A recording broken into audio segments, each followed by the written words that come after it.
L'une des plus grandes influences sur nos habitudes de dépenses vient de notre manière de considérer l'argent. Autrement dit, la conception que nous avons de l'argent va conditionner inéluctablement nos habitudes de dépenses. Cela dit, cette conception peut être changée. Je dirais même qu'elle doit impérativement être changée si vous voulez améliorer votre santé financière. Et pour ce faire, il convient dans un premier temps d'identifier la conception que vous avez présentement au sujet de l'argent. Une conception est une vision et une vision peut être définie comme la manière avec laquelle une personne va penser ou se sentir à propos d'un sujet donné. Et vous vous imaginez bien qu'il existe des visions positives et des visions qui vous empêchent d'économiser.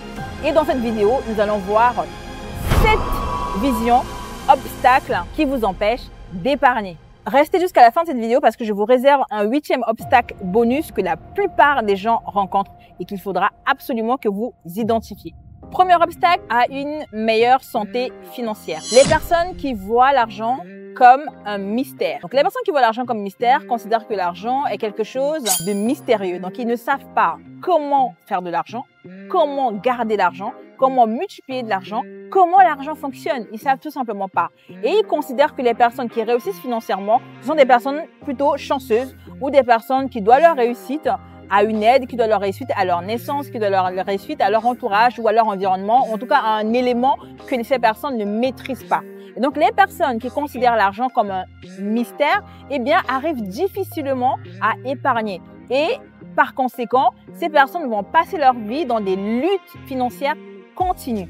Il conviendra, comme vous l'aurez compris, de changer cette vision-là. Si vous considérez l'argent comme un mystère, il est temps de changer votre vision monétaire. Deuxième obstacle qui vous empêche d'épargner. Voir l'argent comme un maître. Les personnes qui ont cette conception de l'argent sont assujetties à l'argent. Tous les domaines de leur vie sont assujettis à l'argent. Ils travaillent pour payer leurs factures. Ils travaillent toujours de plus en plus pour couvrir leurs charges. C'est des personnes qui ont l'habitude de prononcer des phrases du genre « Nous n'avons pas les moyens de nous payer ceci, nous ne pouvons pas nous permettre ceci ». Ce sont des personnes qui vont toujours être dans la course à toujours gagner plus d'argent. Il n'y a rien de mauvais dans le fait de travailler à vouloir gagner plus, mais considérer l'argent comme son maître, ça revient en fait à conditionner, en fait à soumettre tous nos choix, toutes nos décisions et tout ce que nous faisons comme un but, comme une course vers l'argent. Et c'est plutôt une conception malsaine de l'argent. Lorsque l'argent est votre maître, eh bien, vous en devenez l'esclave. Troisième obstacle qui vous empêche d'épargner, c'est voir l'argent comme un monstre. Que fait un monstre? Un monstre, il bouffe, il mord, il fait mal, il détruit. Et donc, ces personnes, dès lors qu'ils reçoivent de l'argent dans leur vie, cet argent va devenir un instrument de destruction pour leur propre vie et pour leur entourage. C'est des personnes qui vont avoir de l'argent et qui vont commencer, par exemple, à boire, ou à modifier leur mode de vie, à tomber dans des addictions, par exemple, à perdre leur emploi, à perdre leurs proches. Et donc, lorsqu'on est dans cette conception-là, on finit toujours par perdre tout l'argent que nous avons gagné. Donc, l'argent devient un monstre qui va venir bouffer, soit petit à petit, ou du jour au lendemain, eh bien, tout ce que nous avons acquis dans notre vie. Quatrième obstacle qui vous empêche d'épargner. Voir l'argent comme un commandant. Que fait un commandant? Un commandant, eh bien, il dirige, il vous donne des ordres. Et les personnes qui voient l'argent comme un commandant, c'est les personnes qui vont être obsédées par la recherche de l'argent, par le gain, qui vont être conditionnées par la poursuite de l'argent, qui vont toujours vouloir en gagner plus.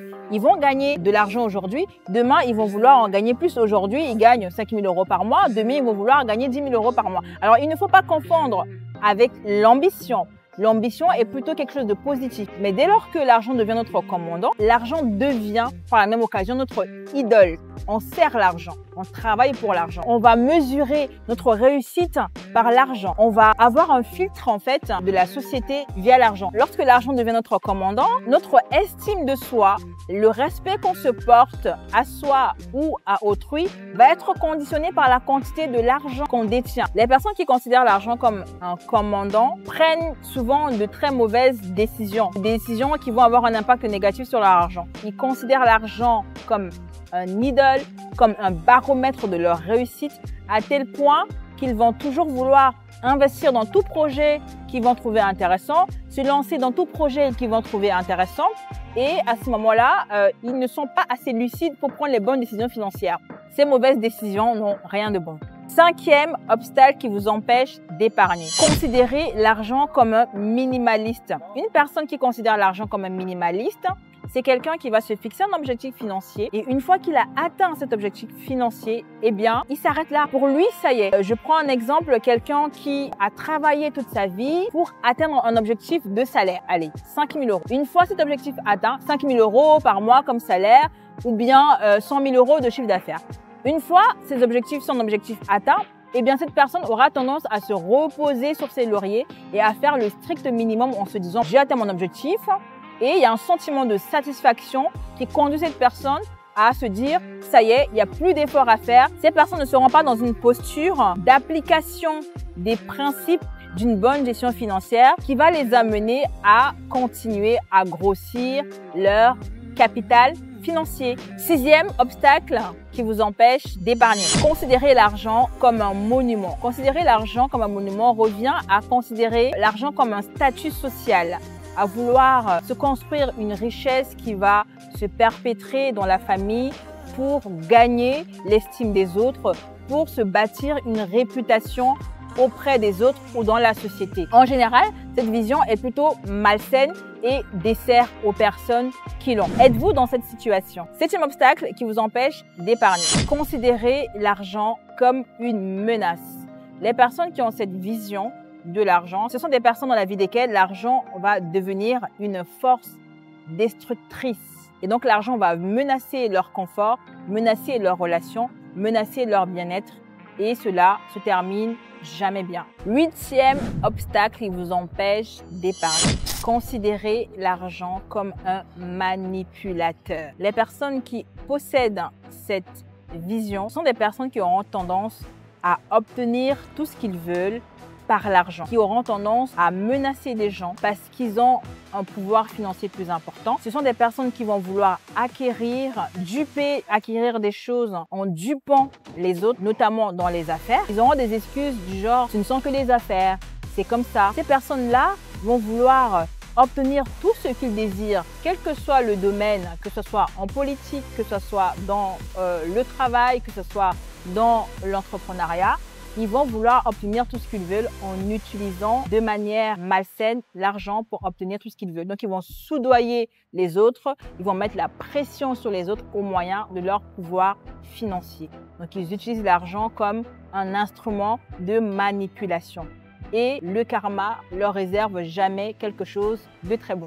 Maintenant que nous avons vu toutes les conceptions de l'argent qui peuvent exister, quelle est votre conception de l'argent? Avez-vous identifié la vôtre? Et vous vous demandez certainement, maintenant que vous avez identifié votre conception de l'argent et que vous avez compris qu'il est primordial de la changer, quelle vision faut-il avoir pour mieux épargner?